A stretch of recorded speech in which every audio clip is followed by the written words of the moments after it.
আরজিকরের ঘটনাকে কেন্দ্র করে আজ বিজেপির পক্ষ থেকে বিক্ষোভ কর্মসূচি গ্রহণ করা হয়। আজ বিকেল 3টে থেকে তমলুকের রাধামণিতে 116 নম্বর জাতীয় সড়কে বিক্ষোভ ও অবরোধ শামিল হয়।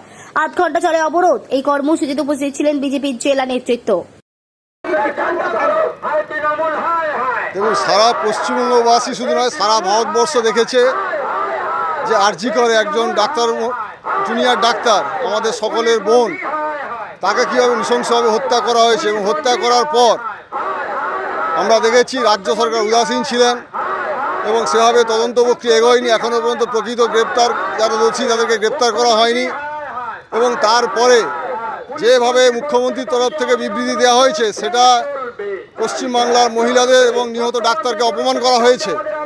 এবং গত পরশুদিন রাত্রিবেলা যে আন্দোলন হচ্ছিল সাধারণ মানুষের, সেই আন্দোলন থেকে কিছু দুষ্কৃতকারী তৃণমূল কংগ্রেস দ্বারা প্রেরিত তারা আরজিকর হসপিটাল